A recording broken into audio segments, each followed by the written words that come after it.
காத்திருங்க. கர்த்தர் உங்க வாழ்க்கையில் ஒரு அற்புதத்தை நிச்சயமா செய்து முடிப்பார். இவ்வளவு காலம் கிரியை செய்யல, கிரியை நடக்கலன்னு நினைச்சிட்டு இருக்கலாம். இந்த 6 மாசம், அடுத்த 6 மாசத்துக்குள்ள கர்த்தர் உங்க வாழ்க்கையில கிரியை செய்யறதை பார்ப்பீர்கள்.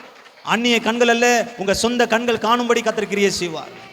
அப்படியே கண்களை மூடி ஆண்டவருடைய சமூகத்துல, எனக்காக கிரியை செய்கிறவரை நான் ஆராதிக்கிறேன். அவர் அமைதியா இருக்கிறதுனால கிரியை செய்யாம இல்லை, அவர் அமைதியா இருந்தாலும் எனக்காக தான் கிரியை செய்து கொண்டு இருக்கிறார். அவருடைய சமூகத்துல ஒப்பு கொடுத்து, ஆண்டவரே எனக்காக நீங்க கிரியை செய்றீங்கப்பா, நான் ரொம்ப சோர்ந்து போய் வந்தேன், ஒருவேளை மனசு ரொம்ப நொந்து போய் மனம் உடைந்து பல கவலைகள் இருக்கலாம். நான் ஆபிரகாம் பற்றி மட்டும் பேசிட்டு அப்படியே நம்முடைய வாழ்க்கையில் சில காரியங்களை மட்டும் சொன்னேன். உங்களுடைய வாழ்க்கையில் இருக்கிற காரியங்களை நீங்கள் அறிவிங்க.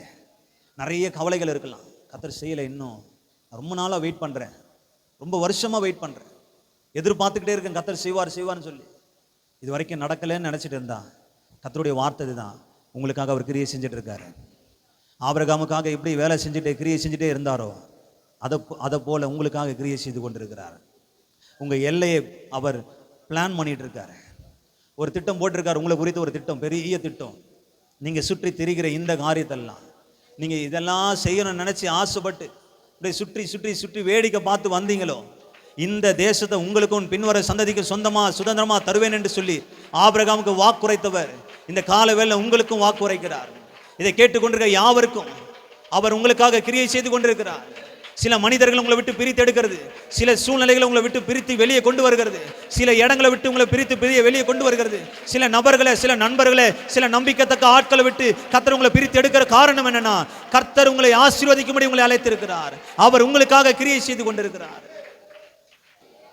நான் சோர்ந்து போக கூடாது, தைரியமா இருக்கணும்.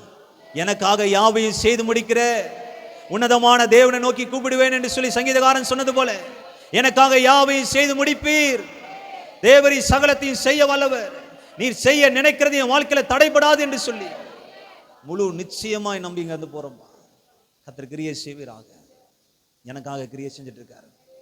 நான் இந்த வார்த்தையை கேட்கும் பொழுது உங்க மனசுக்குள்ள ஒரு காரியம் முதல்ல ஞாபகம் வந்திருக்கும் பாருங்க, அதுல கண்டிப்பா அற்புதம் நடக்கும் சீக்கிரமா. எனக்காக கிரியை செஞ்சுட்டு இருக்காரு ஆண்டவர்னு முதல்ல, அதுதான் ஏக்கத்துல முதல்ல நிக்குது. கர்த்தர் அந்த ஏக்கத்தை பார்க்கிறார், உங்களுடைய அந்த எண்ணத்தை பார்த்து கொண்டே இருக்கிறார். இது மட்டும் மாறிடுச்சுன்னா என் வாழ்க்கையில எல்லாமே மாறிடும் நினைச்ச அந்த இடத்துல கர்த்தர் கிரியை செய்ய ஆரம்பிப்பார்.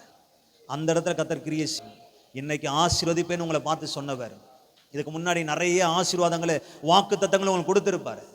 இதெல்லாம் நிறைவேறதான் கர்த்தர் உங்களை நடத்திட்டு இருக்காரு. ஏன் எனக்கு இந்த பாதை, ஏன் எனக்கு இந்த சூழ்நிலைன்னு சொல்லி கவலைப்பட வேண்டாம். கர்த்தர் கிரியை செய்து கொண்டிருக்கிறார்.